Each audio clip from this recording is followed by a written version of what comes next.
Okay, so we'll get started. Well, my name is Troy Lanigan. I'm president of Canada Strong and Free Network. I want to welcome everyone to our first exchange call of 2022. First and foremost, we could not do these without sponsorship. So a very special thank you to our sponsor, the Modern Miracle Network. Thank you also to our outstanding panelists who we'll get to shortly.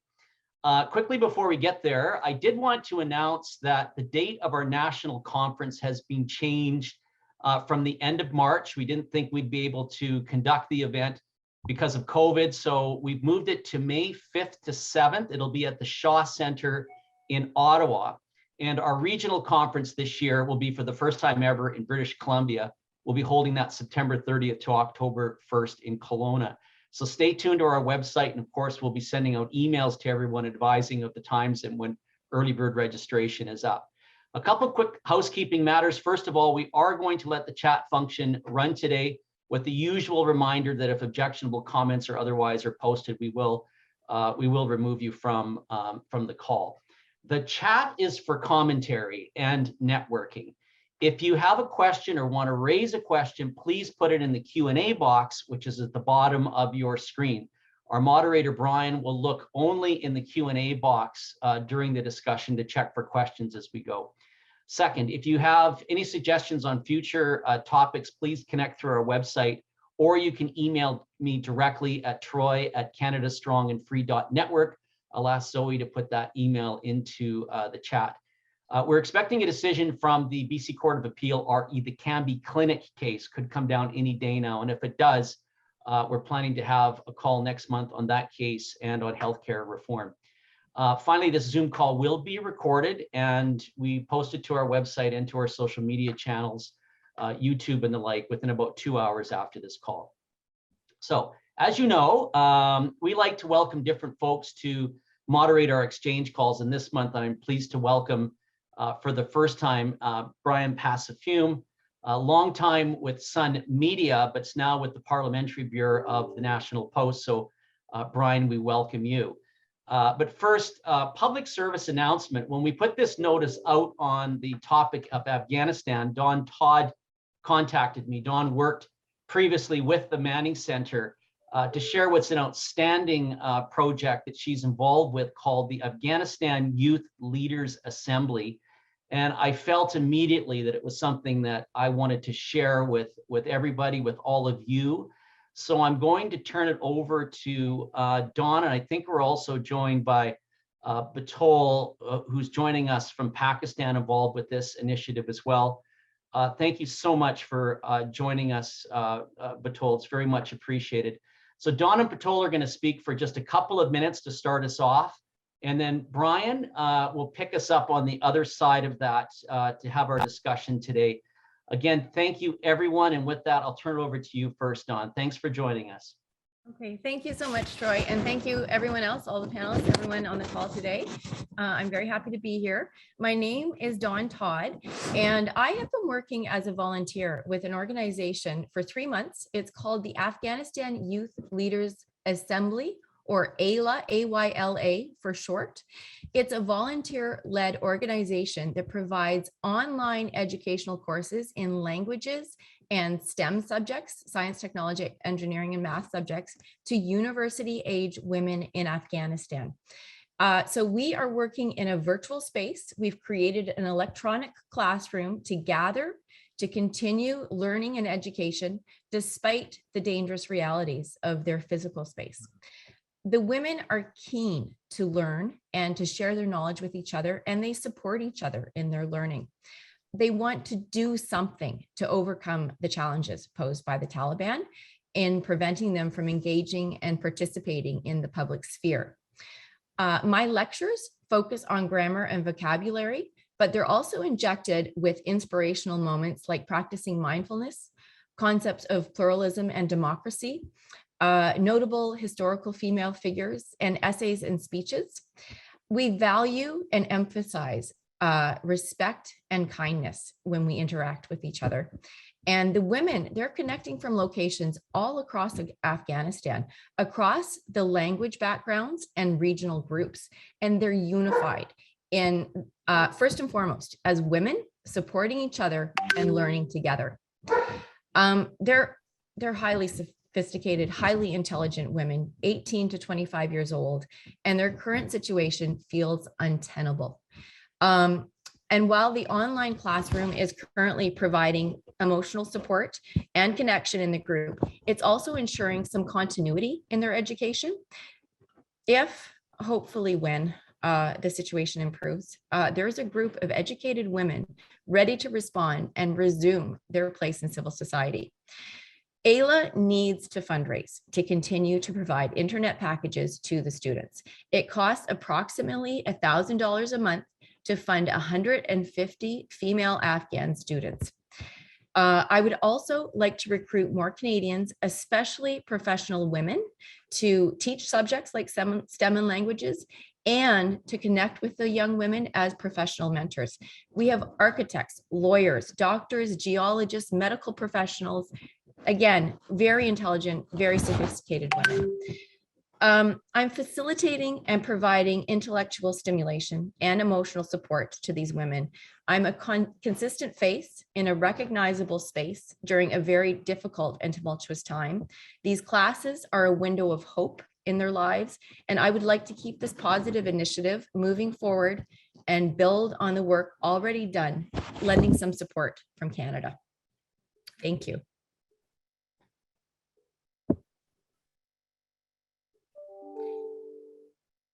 Thanks for that, Dawn.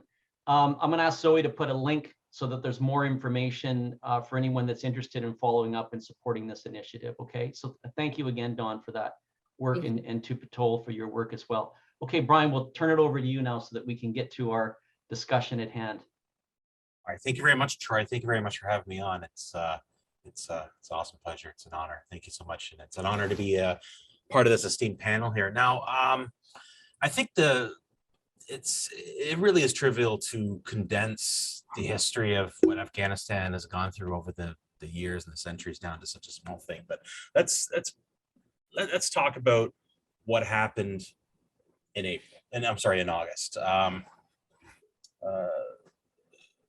Chris, let's run down. So this all kind of started with the Afghanistan invasion after 9/11, but really it's the closest end of the story kind of started earlier last year, right? Like when the U.S. decided to pull out. Let's give our viewers a bit of a quick history lesson of what exactly happened. You want me to do that, Brian? Yeah. The international community has been in Afghanistan for 20 years, but the conflict didn't go away. There was an effort to, over all of those 20 years, to hand over responsibility to Afghans and to actually bring about a peace agreement with the party that was fighting, colloquially known as the Taliban, but including many other groups based outside the country, and we'll come back to that. Those talks, in one form or another, went on for over a decade. I was involved in some of the first ones with the UN before I left in 2009. They became official a couple of years later. The US got involved even later. And then in 2020, under the Trump administration, the United States signed an agreement with the Taliban that was supposed to lead to a power sharing agreement, a ceasefire, and peace.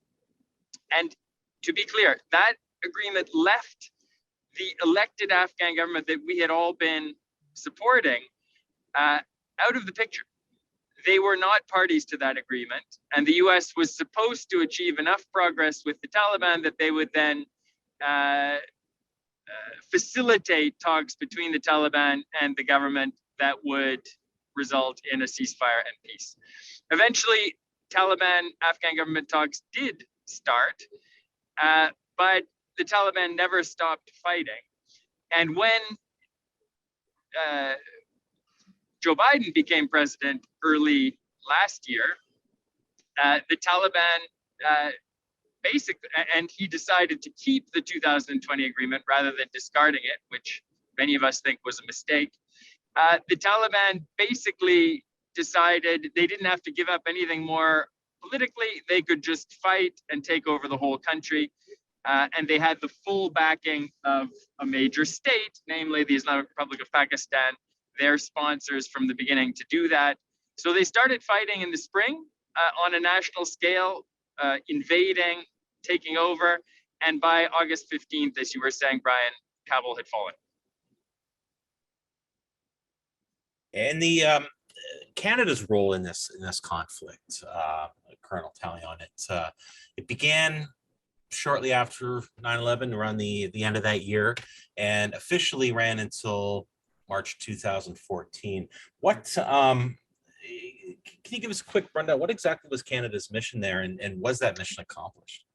Well, that's a good question. I mean, as I like to point out, we have to go back into a little bit of history.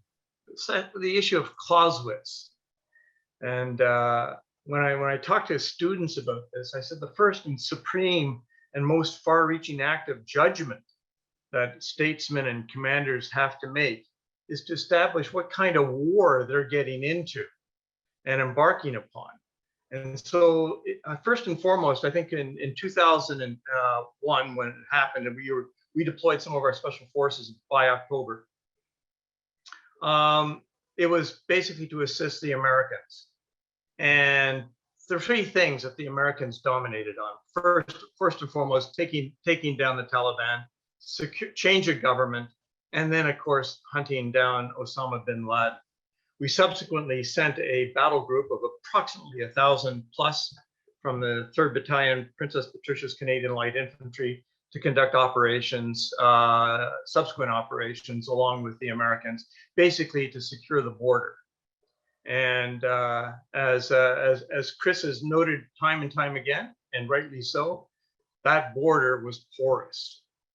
And even though the Secretary of Defense at that time, Rumsfeld, felt that they should only conduct light, shall we say, a light footprint in Afghanistan, not large groups of American military, there was a request to basically have a blocking force of approximately 1,000 plus Rangers to basically facilitate the blocking of that area in the Tora Bora region. Unfortunately, that didn't come about.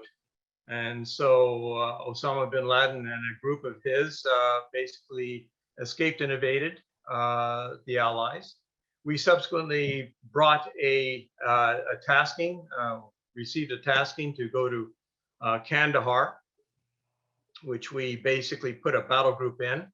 Total strength of about approximately 3,000. We conducted operations essentially from 06 to 2014 in that area. We staunched, quite frankly, a lot of offensives by the Taliban during that time period.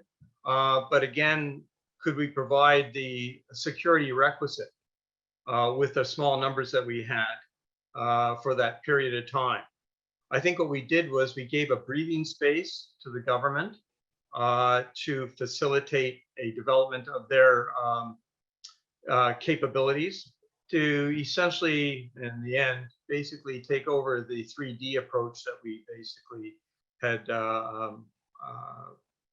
taken on.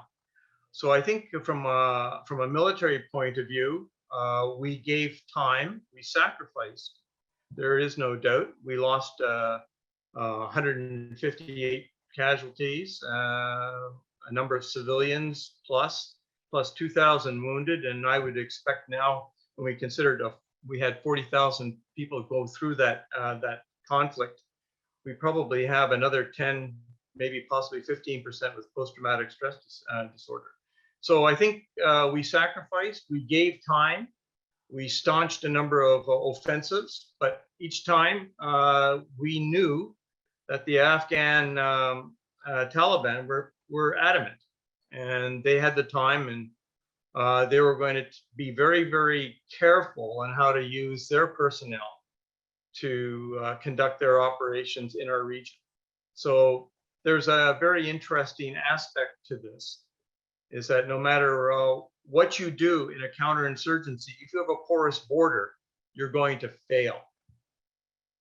And the borders were never secured, not like if you go back in history, during the Oman campaign or for the battle for Algiers, both borders that were once porous were fairly secured, and that staunched the infiltration. We never really did that successfully, and Chris basically mentioned that yesterday, and he's absolutely right. Okay, and thank you for that. My next question is for Habib Totakhail. So what can you tell us what exactly happened in the days leading up to the fall of Kabul? All of us were watching here with horror as city after city fell. Fill us in, because I think one of the big disadvantages to, I think, for a lot of observers and people here was the fact that there was no journalists on the ground there, and journalists, especially in Afghanistan these days, are being hunted. They're fleeing the country. They're being murdered. What tell me about those last few weeks in Afghanistan? What did the people there go through? Sure, thank you, and I'm so glad to be here. Hi, everybody. So the collapse, we could all imagine that this could happen. With the Pakistani proxy war and with the corruption in the government, so we could imagine that the collapse will happen, but not the way it happened, and not that soon. So we all could see that the Taliban have not stood their ground and they've not met their promises that they've made, that they will reduce violence as they agreed to in the Doha Pact with the United States. And also right after the Doha Pact in 2021 Feb, I started an initiative for monitoring, reduction in violence monitoring, to keep an eye on the violence that the Taliban are perpetrating on the ground. And we, with data, we had data that proved that the Taliban had violated all the promises that they had made. For instance, not attacking cities, not doing car bombings and suicide bombings, but we saw that there were so many car bombings. I remember that in 1 month, there were 18 car bombings only in Kandahar province, and this was after the reduction in violence, after the Doha Peace Pact. So the Taliban really never stood their ground and met the promises they had made with the United States and with the global community, and they continue to perpetrate violence all across Afghanistan, conduct big major attacks, complex attacks, car bombings, and also so many assassinations of Afghan activists, journalists. One of my friends was killed in Kabul, Dawa Khan Minapal, who was also a spokesperson for the government. He was assassinated on the street of Kabul just like weeks before the collapse. And the Taliban did take responsibility for that too. And so many other journalists and activists that had been assassinated in Kabul, even though the Taliban said that they will not attack cities, they will not attack journalists, activists, and government officials, but they create those attacks regardless. So what was happening was, like, at one hand, the Americans, they completely sidelined the Afghan government, the Afghan Republic, from the negotiation in Qatar, and that sort of delegitimized the elected Afghan government and gave some legitimacy and political legitimacy to the Taliban. And they also continue to carry out all these violent attacks all across the country. And also the release of the prisoners that add up to the Taliban strength. They had 7,000 prisoners in Afghan prisons, and then the American pressures, the U.S. government pressure the Afghan government to release. And there were, like, people were worried that if these Taliban inmates are released from prison, they will join the Taliban's. They will join the Taliban, and they will. It will add to their strength. But the Americans, the United States, they got up $2 billion in aid to Afghanistan to pressure President Ghani and the Afghan government to release those prisoners. And after those prisoners were released, we saw what happened.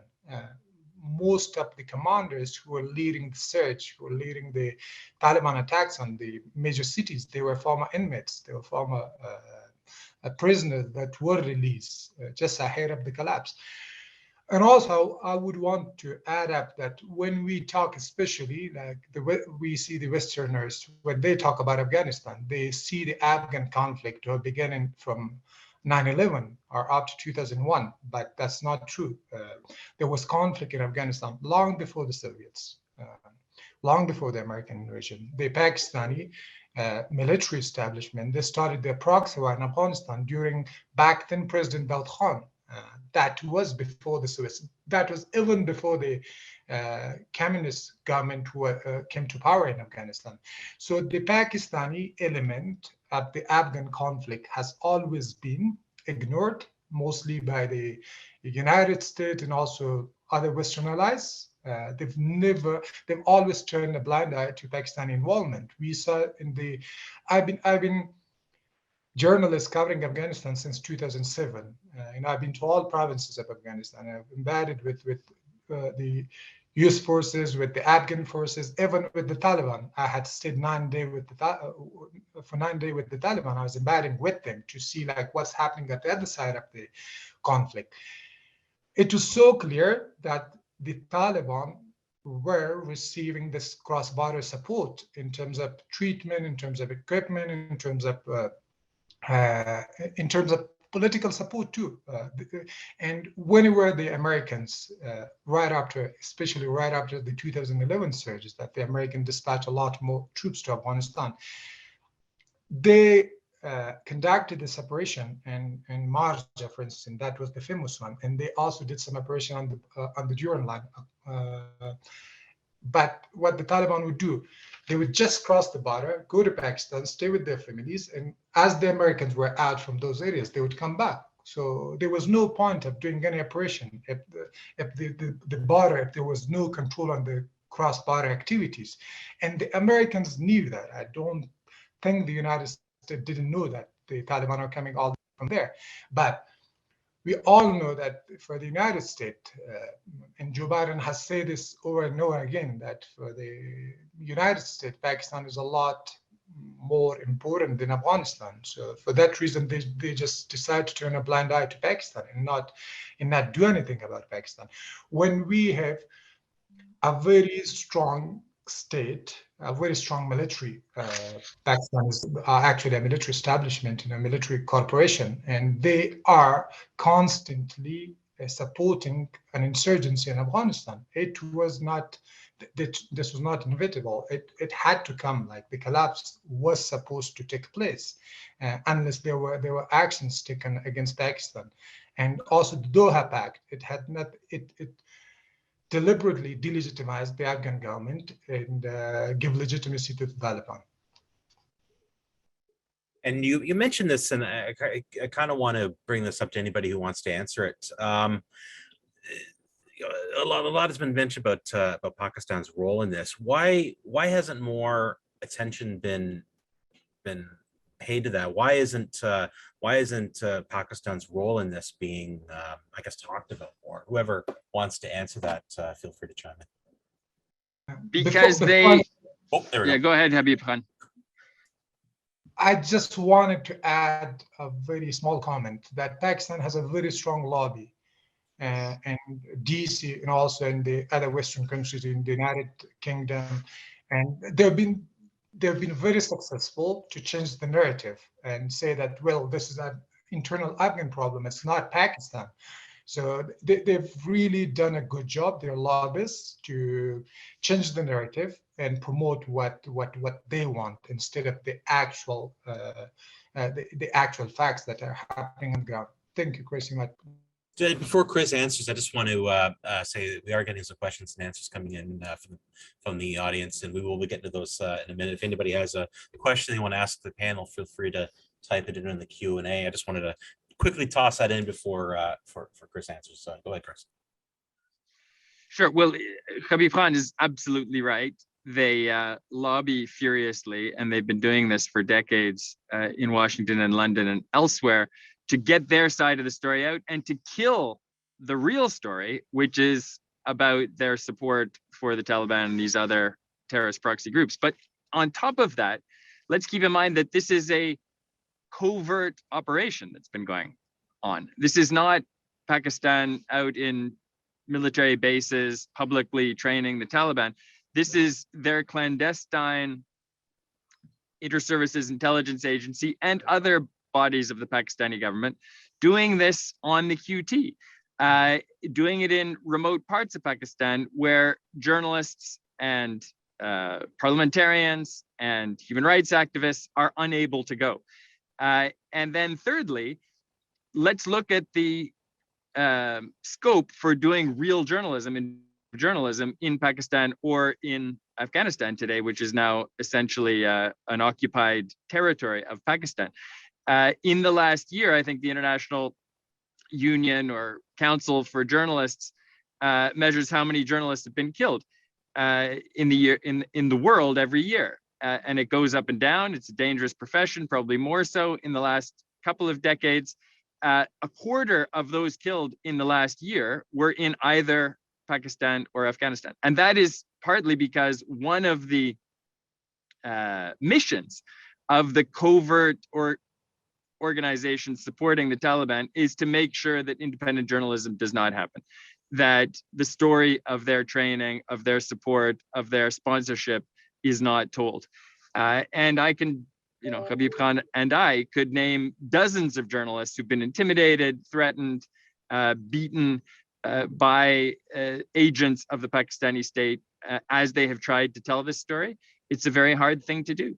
And I think there's also a deeper sort of psychological issue here. 9/11 was planned by a Pakistani national who had worked for the ISI in cafes and restaurants in Karachi. To what extent was what he was doing, and he was since taken into American custody, but was his plan known to everyone in the hierarchy of the ISI and of Pakistan? Probably not. Was it known to some people in positions of influence? Almost certainly. Has the US faced up to the fact that this is part of a larger state sponsorship of terrorism that Pakistan has been engaged in for decades? No, they definitely have not. And the UK has its own blind spots because they've faced domestic political threats that have forced them to be in cooperation with Pakistan, even as Pakistan remains the source of many of the threats. So there's been incoherence here all the way along. Basically, we were never going to succeed in bringing peace to Afghanistan, in supporting a viable Afghan government, so long as Pakistan remained the state sponsor of terrorism and terrorist proxies that it is today. The worst happened last summer. We were defeated. Almost everything that was achieved is now under threat, if it hasn't already been destroyed. We will not stabilize this region, and we will not achieve our objectives in the world of a safer Asia, a safer Europe, a safer planet, if state sponsorship of these terrorist groups continues on this scale. We have to face up to it. We have to talk about it. We have to act on it. We haven't even done the basic political duty that we have, which is to sanction any state, as we've sanctioned Iran, Syria, and others for sponsorship of terrorism. Why Pakistan continues not to face that kind of obvious political consequence penalty, I'm still not sure. Colonel Tallion, do you have anything to add to that? Well, I could just like to reinforce what Chris has said. I mean, people forget that you have a large bloc, 2 million Pakistanis living in UK. Those are voters. And the same thing here in Canada. We also have to remember that the greatest threat to Pakistan is a fight with India. Pakistan requires strategic depth. And that strategic depth comes from Afghanistan. So a weak Afghanistan with allies within Afghanistan is part of their strategic outlook.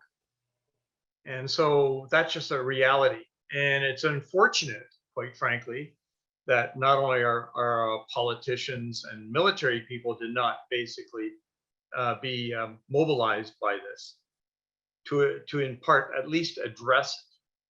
Because as Chris has said, and Habib has basically alluded to, hey, all you had to do is go leave Afghanistan and go through the into the northwest frontier provinces. You know, that's it. So you always had a secure area. It's like if you go back in history, Vietnam and Cambodia and Laos. These are lines of communications that the Viet Cong and North Vietnamese Army had. The same thing happened in Oman, where the Yemenis communist guerrillas were trying to penetrate into Oman, and it was a porous border. It wasn't until that porous border was staunched that you started to win the victory. Same thing as with the French. There was a French victory in Algeria. It was a political failure, absolutely. But they stopped the infiltration coming in from the neighboring countries through essentially a hardened border. So yes, fences and mines and wire prevent penetration. And so there's a real issue here, which has been, as Chris said, very, very sublime, and quite frankly, it's been well noted. But we haven't challenged the Pakistanis on this, and they do have a very good propaganda organization backing them up, not only nationally, but internationally through their communities abroad. I agree with all of that. I would just add one point. Not only was the border never hardened or a real substantial effort made to stop fighters and other forms of support from crossing the border, but the United States and others, including Canada, relied on Pakistan as the principal supply route, at least over land, into Afghanistan. And that gave Pakistan's military in particular a huge amount of leverage over the United States in particular, because anytime there was pressure on them to take a different approach domestically or to back off in their support to these terrorist groups, they would simply threaten to wind up or disrupt those supply lines. And the US was never prepared to do so. So this is a classic, Clausewitz or any other strategic thinker would I think, have agreed that this is a classic case of strategic incoherence. When you're trying to achieve an objective in Afghanistan, but simultaneously supporting or acquiescing in the malign activities of another country across the border that is frustrating your efforts. Thank you for that. We're going to go down to some of the questions from the audience. This kind of got answered. William Keeley wanted to know, what is Pakistan's strategic, let me try that again. What is Pakistan's strategic objective in supporting the Taliban all this time? With the establishment of the new Taliban regime, how is that working out for Pakistan? Well, I would defer to Habib Khan on that, but there, as all of us have said in one form or another, their main strategic competition is with India. And increasingly, they are in competition with India as a principal ally of China. So it's a very the largest strategic rivalry in Asia. And for Pakistan, it's particularly important to be strong in Afghanistan and to be strong with the support for proxy groups in Afghanistan, because they know they will lose a conventional war with India. India is much larger. India is now more prosperous. India is reforming and developing its military faster. And way back in 1971, when Pakistan was a much larger state, they already lost a crushing, underwent a crushing defeat at the hands of India when East Pakistan fought for its independence with the help of the Indian Army and became what is today Bangladesh.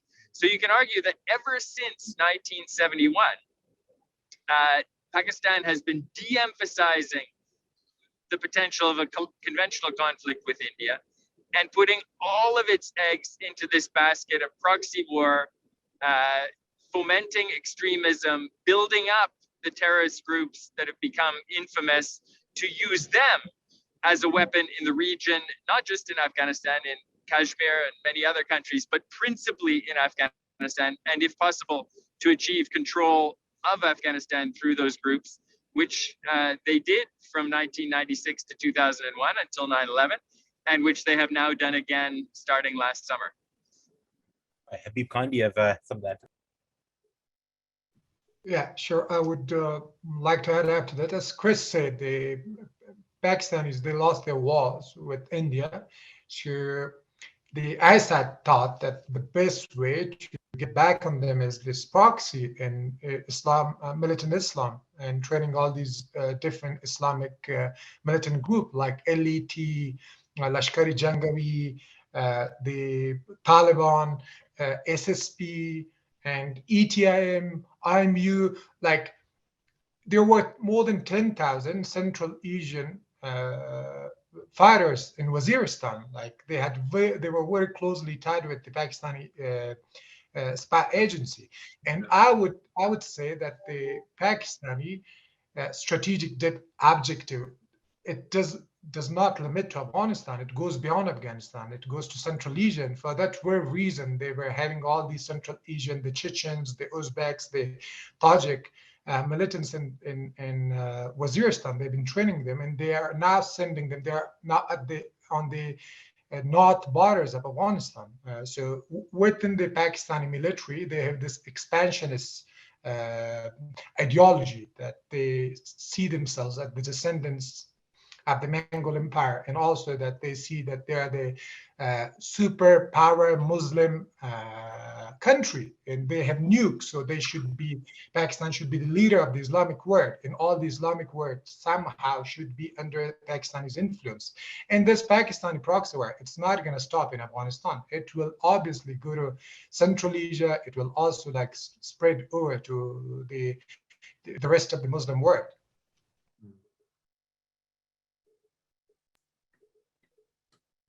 And another question from the audience here.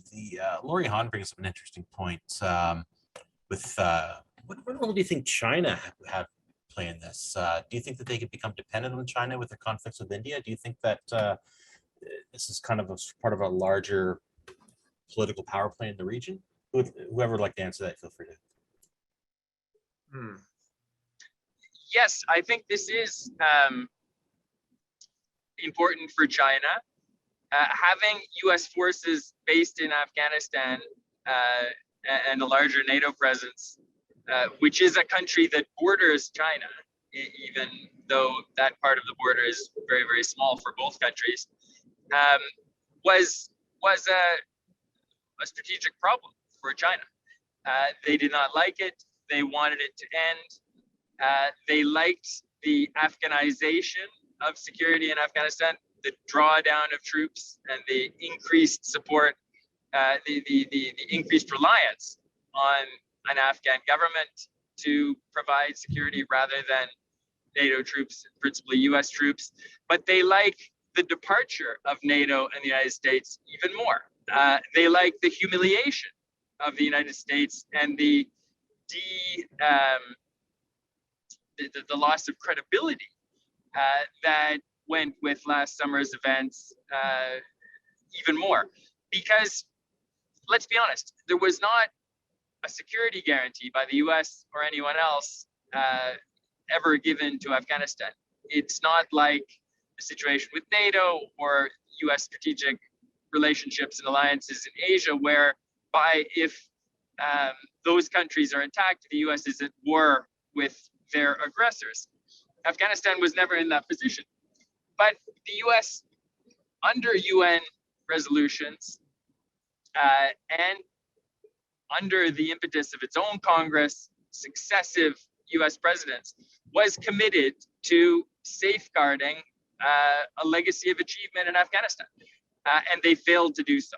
So that was a blow to credibility that China likes, and it's no surprise that Vladimir Putin is threatening Ukraine today in the way, more aggressively in the wake of this failure in Afghanistan, and that Chinese rhetoric with regard to Taiwan has also gone up since last August, because it's easier to threaten a country that relies on US security guarantees when the US has experienced a major setback. So China doesn't like these extremist groups. They're conducting their own genocide in the western part of their country against Uyghurs, because there was a Pakistani-sponsored Uyghur separatist and terrorist group. But larger interests are at play here. They welcome the departure of the United States. They welcome the new prominence and the principal role that their ally Pakistan is now playing in Afghanistan. And the US has been reluctant to break with Pakistan, to confront Pakistan, partly because they're worried that China has so much influence already, and Pakistan will fall even further into the Chinese sphere of influence if the US sanctions them or confronts them. So this is a half-century old strategic dilemma. It goes right back to Kissinger's approach to China in 1971, again, while this war was happening in East Pakistan. And the US has been, in many ways, blind to Pakistan's sins ever since that time, because Pakistan has been bound up with US diplomacy with regard to China through those 50 years. Colonel Tallion, do you want to weigh in? Well, the other thing too is that we're also resource hunting here, and China is a monster for desires raw materials, strategic materials. Afghanistan has some of that, and the other aspect is as Chris alluded to, everyone abhors a vacuum, and China has a border there. It is wealthy. It is a large military force. It could be an provide economic assistance to Afghanistan, and it obviously has applauded America, essentially America and the West's failure there, which leaves a major gap. And as we're seeing, not only recently, but numerous failures on behalf of the American government as leader of the Western world. Not to mention what we're seeing in Europe right now in reference to our Ukrainian-Russian situation and Belarus, and what Germany is basically doing. We're seeing a real failure. There's no, if America was back, it'd be bouncing off the EU, it'd be bouncing off NATO, it'd be reinforcing Europe and doing everything it can. What did the president say? He talked about a little encroachment on Ukraine as a potential or a possible invasion. You don't want to mention that. And so when we saw what happened in the evacuation of Kabul, I mean, it was memories for me of the farewell from Saigon. And in 1988, there was a meeting of intelligence organizations. We had a British exchange officer on our desk at the time who was a Russian speaker. And he mentioned in 88 that it said the Russians are going to depart. The Americans went completely off the wall. Said, no way, that's never going to happen. And he very astutely said, surely there must be a better way of leaving a country rather than from a helicopter from your embassy. And that's essentially what we saw. It wasn't their embassy, but it was the airport. And that disarray basically reverberates around the world. Instead of a planned operation along with your allies, well planned, well orchestrated, secure, to get everybody out, it looked like the retreat from Moscow.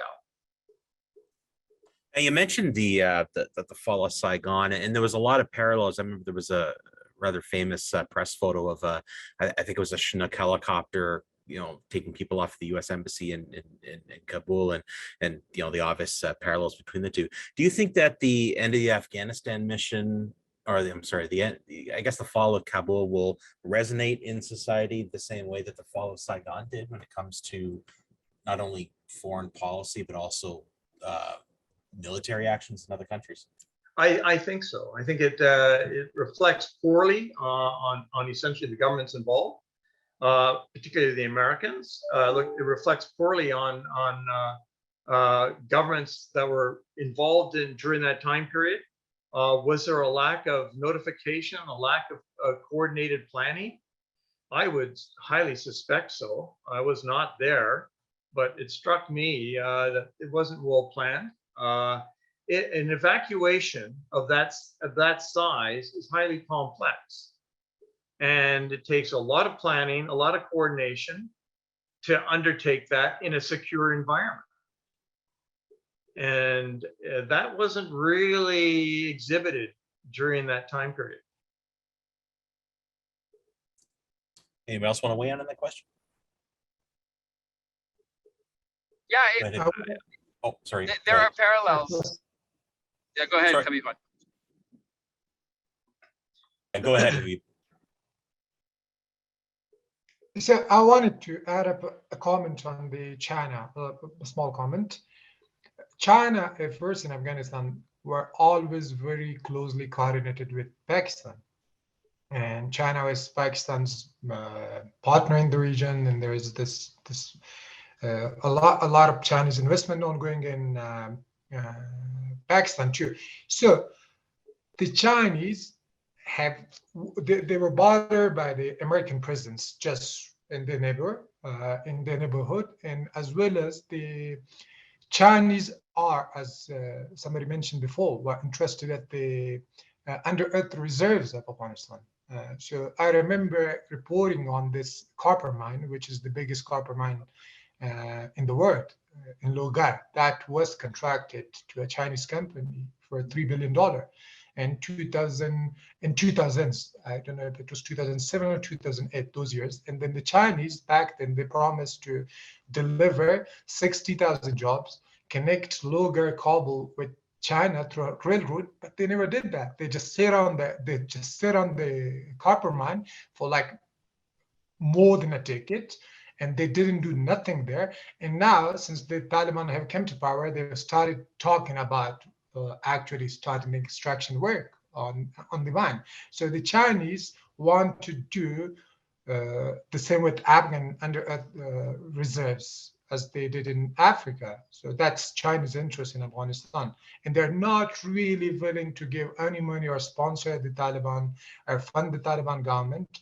They had like the Chinese ambassador, they promised like $1 million or something in humanitarian aid to Afghanistan, which is like nothing compared to what Afghanistan's been receiving from the Western allies.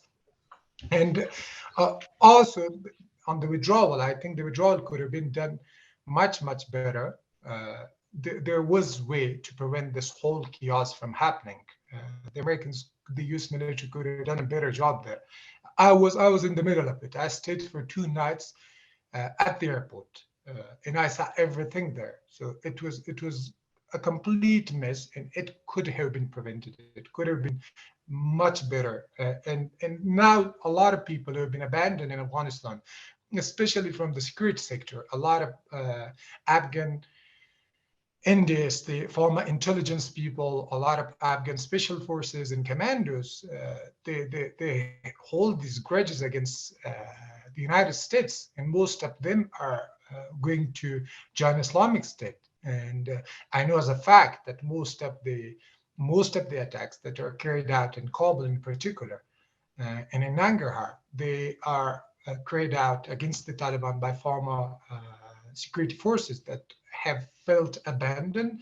And I hope this doesn't lead to something bigger like 9/11 for the Western countries and for the United States. This abandonment of the Afghan allies on the ground. seem to have lost Chris's connection. Hopefully he'll come back before the end, but I just kind of want to start steering towards the end of our discussion here. Oh, it looks like Chris is back here. In hindsight, I guess looking back, I know Canada's mission ended in 2014 with last rotation of troops going in, I guess, the cleanup crew about a year earlier. What lessons do you think that the Canada can take from what happened, from everything from our first boots on the ground to the complete failure that was the evacuation of Kabul? I'm going to start with you, Colonel Tallion. What do you think we can learn from what's happened? Well, I think it's important to understand when we first went in, I don't think people really understood the complexities of that country, the topography, the geopolitics that goes around. Habib and Chris noted both of those, particularly with Pakistan. The idea of basically having it's a landlocked nation. You're going to need what we call a SLOC, sea lines of communication, a point, an APOD, an air point of where you can land supplies. You're going to need a port, which was Karachi essentially, and then you had to drive in your logistics into Afghanistan, and you probably had to pay through the nose to the tribal area, because every tribe that you drive through, someone's going to secure it. And it's generally speaking, it's your fee for transporting stuff. That didn't happen when we were in Bosnia. We drove our food essentially down from Denmark into a former Yugoslavia. It was a long drive, but the rations were there. So there was a secure logistical chain when we were in Europe. And a lot of military people saw this as just another peacekeeping operation, not fully understanding you're going into a state that has been at war for quite some time. Habib basically alluded to that earlier. At the same time, it's a warrior society. And oh, sorry, go ahead. It didn't really resonate with us. And the social and psychological aspects of dealing with shall we say, an alien culture becomes even more apparent. And we did not start sending anyone to language school in the military, and we were there for essentially 20 years for all intents and purposes. 14 years, I should say. And we did not really appreciate the aspects of, we were talking about top-down government and the American strategy instead of a bottom-up one, and that there's a historical ambivalence towards local and provincial government there because of the corruption, because of the warrior clans, because of the tribes. We had no real appreciation of the social cultural aspects to the same extent.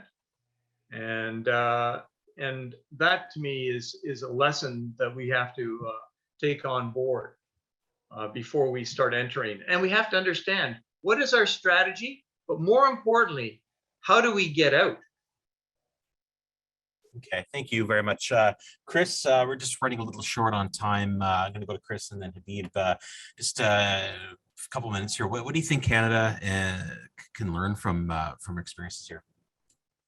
Well, three things. First, Afghanistan can be a stable, growing, pluralistic society where girls go to school and education improves and the economy grows if it has peace and stability.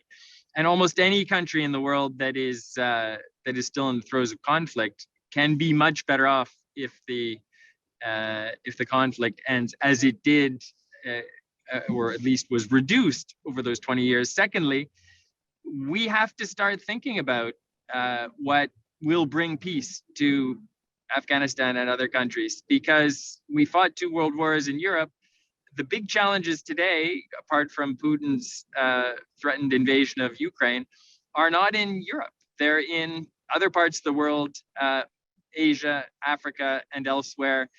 We need to think about how we can make the right contribution diplomatically, economically, politically, but also in military terms to actually bring peace. But when we do that, and this is the third point, we have to have our eyes wide open. We had a lot of success in Afghanistan over 20 years. Canada was never defeated. We left long before the humiliation of last summer. But our friends and allies and our collective credibility took a big hit because we refused to deal with the larger strategic reality of Pakistan's role.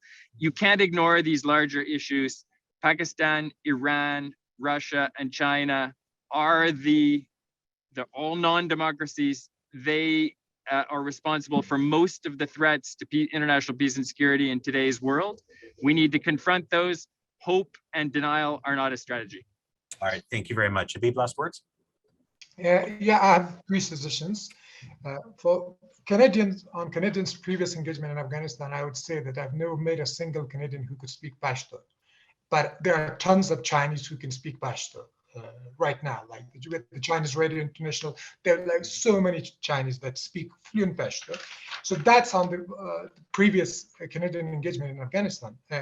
And I would like to have three suggestions for the Canadian government when it comes to Afghanistan, how to deal with it right now. First, and most important, Canada should not rely on Pakistan to aid Afghanistan, to help Afghanistan. This is really important because that's what Pakistan wants. Pakistan wants the entire world to let Pakistan handle Afghanistan.